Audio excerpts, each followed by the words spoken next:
Okay, so why am I all of a sudden talking about the Beatles?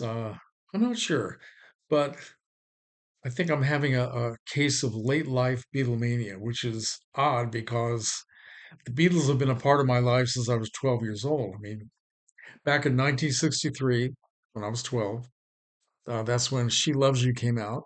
I bought the record, thought it was terrific. And then a few months down the road, Beatles were on the Ed Sullivan Show. Everybody was screaming, and all of a sudden, the Beatles were everywhere all the time for years and years. So they've been a big part of my life, like everyone else in my generation. But I have to say that I was never a hardcore Beatles fan. I'm not sure I am now, but I always liked their music. I never bought that many of their releases. I bought, trying to remember now, I bought a handful of singles over the years and one album, just one. I bought Magical Mystery Tour when it first came out. And that disappeared when I moved into this house 34 years ago. It just poof went up in smoke. I think the movie man ran off with it. I really have no idea. But anyway, so why am I talking about the Beatles now?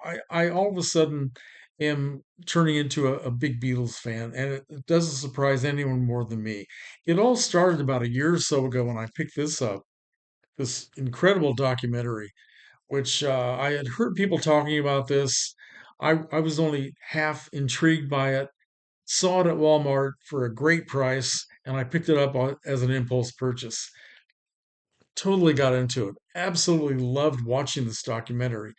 And it made me realize how much I miss these guys. I mean, obviously, we still have Ringo and Paul, but I mean, missing them when they were young and they were getting along with each other for the most part, still making music, and it just brought me back to that time.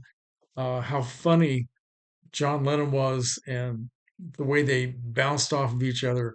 So that kind of started me thinking more about their music, and I started collecting some of their CDs. I already had a couple of things, but I started buying more and concentrating more on CDs now instead of vinyl because the storage issue and the price issue. So, and then recently I picked up this DVD from Hamilton Book, How the Beatles Changed the World, and I really, really fell in love with them after this.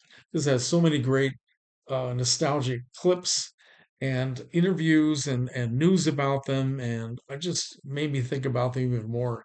And I also started rewatching this, which I've had for a long time, the Ed Sullivan shows featuring the Beatles back in 64, 65, um, complete with the original commercials, black and white. It's just this was great stuff. And I remember seeing the first Ed Sullivan show with the Beatles. I remember everything about it. So this is really something. And I always had a copy of A Hard Day's Night. I didn't go to see this back when it first came out. I don't know why. Like I said, I wasn't a big Beatles freak, but I saw it many years later, then picked this up. And I recently finished a film class all about English films from the 1950s and 60s and how the culture was changing. It was called Cool Britannia, English films of the 1950s and 60s. And one of the things we watched was this. So it was great seeing it again with a group of people having a discussion and just a lot of fun. And I've always had, well, for years anyway, this film called Backbeat, which is kind of a fictional account of the earliest days of the Beatles when they were in uh, Germany. And the one of the original members, Stuart Sutcliffe, played by this guy. And this is a very good movie. I don't know how much of this is true.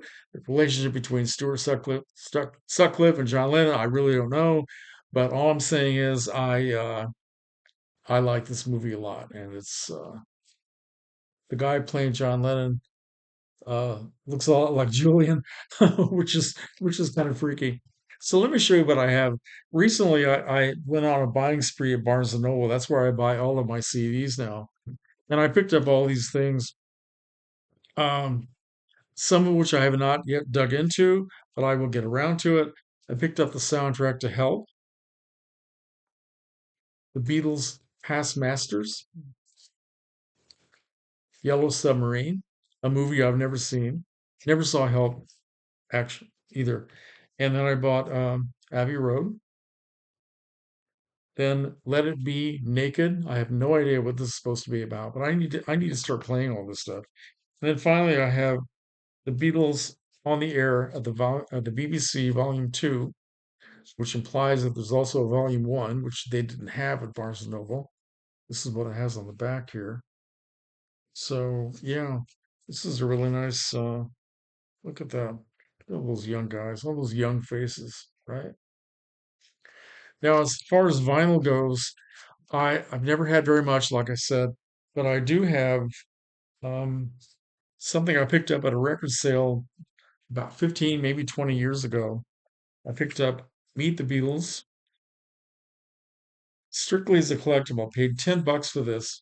I've never played it, never even taken it out of the case. I just bought it as a collectible. Anyway, it's nice to have. And the only other thing I have on vinyl is John Lennon, Shaved Fish. Because after the Beatles broke up, I really enjoyed John Lennon's music a lot more than anyone else's. Now, Paul McCartney and Wings, I loved hearing their music on the radio over the years. I really enjoyed almost everything they did. I never liked it so much that I wanted to buy it. And same with George Harrison and Ringo Starr. So it's always been for me John Lennon. I used to have John Lennon's first two albums on vinyl and played them to death. And then at some point I gave them away and I can't remember why. Just one of those purging things that came into my brain. I don't know. So what can I say? I also have I picked this up not long ago. Lennon Legend. Okay. It's got all those big hits, including Give Peace a Chance, which is actually one of my favorite songs in the whole world. My favorite song by John Lennon, Give Peace a Chance. And trying to remember now the singles that I bought when I was growing up. I know that I bought She Loves You. I bought Paperback Writer, which is probably my number one Beatles song when the whole group together. Still love that song. I bought Penny Lane, which, as I recall, had Strawberry Fields Forever on the back, and I also bought, I believe, Come Together, I believe, and then I bought a 45 of Give Peace a Chance, and that's all I bought over the years. So what the rest of what I have here on CD, sort of in backwards order, I'll show you. Have the Beatles number one, Let It Be, the White Album, uh, Sergeant Pepper, Magical Mystery Tour, Revolver, Rubber Soul, Beatles for Sale, A Hard Day's Night, with the Beatles, and finally we have Please Please Me. And so that's my attack of Beatlemania, and let's see where it goes from there. But I have a lot of things I have to listen to, so that's going to keep me busy for a while. So, okay, folks, comments are welcome. Take care.